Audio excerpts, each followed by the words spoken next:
かかった海の向こう橋を架けてゆく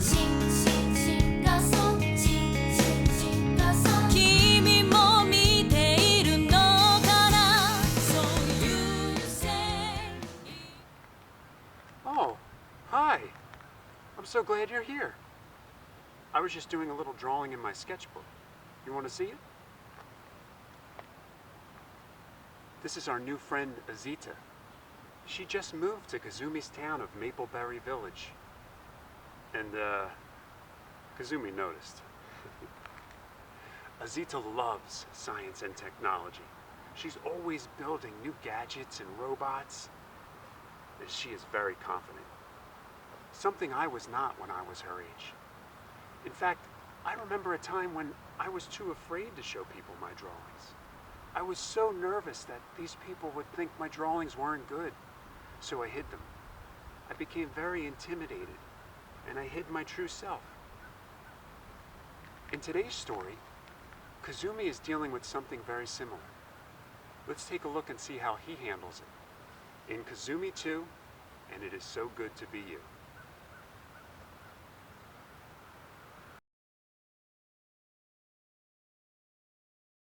Kazumi 2, and It Is So Good to Be You. Written and illustrated by David McBride. It started in space, high above the place of your birth. A metallic robot stopped a meteor from destroying the Earth.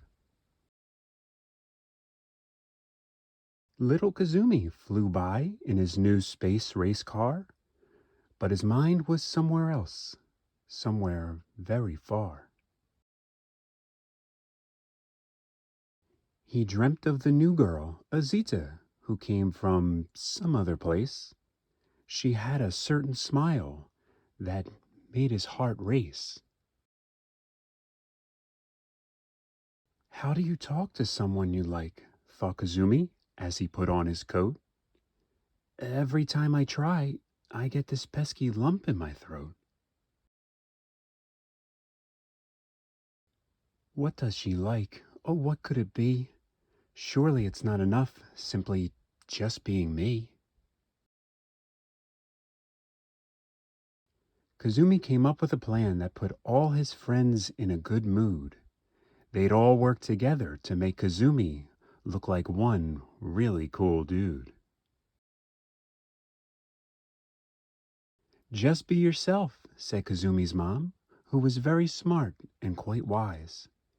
Nobody likes it when you put on a disguise. The group didn't listen, and off they all went. Trying to impress Azita would be time very well spent. Kazumi stood on Chanming's shoulders to try and gain some height. He thought, I bet if I was taller, Azita would find me a delight. Azita walked by fast, arms full of gadgets and an interesting tool. She didn't notice the boys who, honestly, kind of looked like a fool. Later that morning, oh, I'd say around 10:53, I'll try to change my look, said Kazumi. Then Azita will definitely notice me. Kazumi tried to look mysterious as Azita came around the bend, but he didn't catch her eye trying to copy the latest trend. 999, shouted Kazumi as he and Pablo lifted a heavy weight. Girls like guys with big muscles. To that there is no debate. Down the street came Azita with a box full of tech stuff. She didn't notice Kazumi in the distance, who was trying to look tough. In the center of town stood that robot I mentioned before. Out jumped the pilot, and the crowd cheered galore. Azita would probably like him better, said Kazumi with much despair. He probably has big muscles and really slick hair.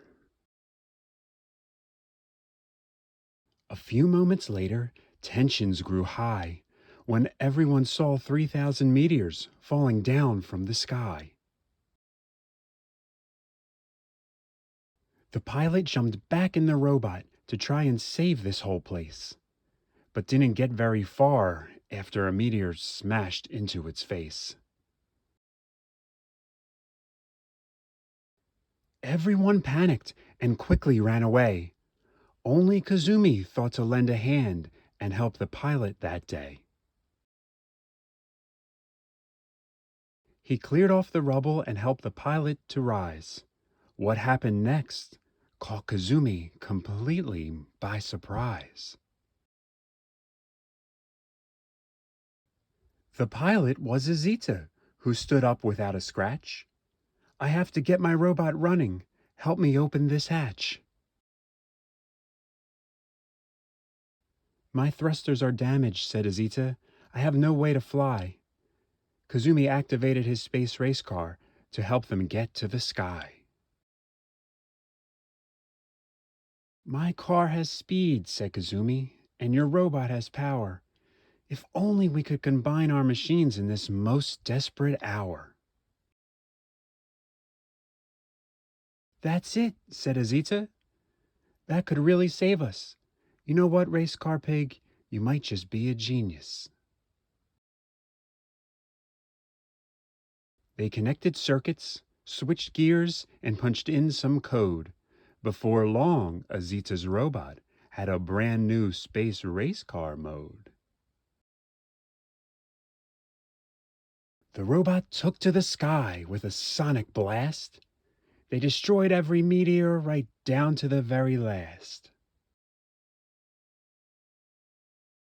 Later that day, Azita showed Kazumi her secret robot base. This is just like mine, said Kazumi, with a smile on his face.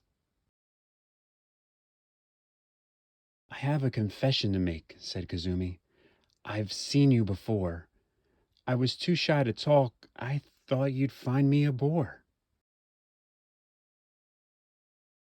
In my time of need, said Azita, you were selfless and sweet while facing the end. That's just the kind of pig I'd be proud to call my friend. Kazumi didn't need to change to impress Azita. They already had a lot in common. They both liked technology, cartoons, and noodles known as ramen. It didn't matter his height, his clothes, or if he had muscles to boast. It was Kazumi's kind heart Azita was fond of the most. Remember this tale, and when meeting people, just be who you are. If that's not good enough for someone, a kind person is not very far. It doesn't matter if you are a girl, a guy, or a pig who flies through space. You're perfect, just how you are, with your bright, beautiful face.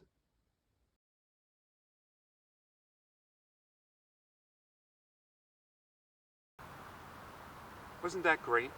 How Kazumi made a new friend? You know what was even better? That he realized he could love himself, and he didn't need to change himself to impress anyone. Even if the story didn't turn out like it did today, and someone doesn't like you, it's usually because they're insecure with themselves. Remember, it is most important to love yourself and who you are. Never hide that person. Celebrate that person.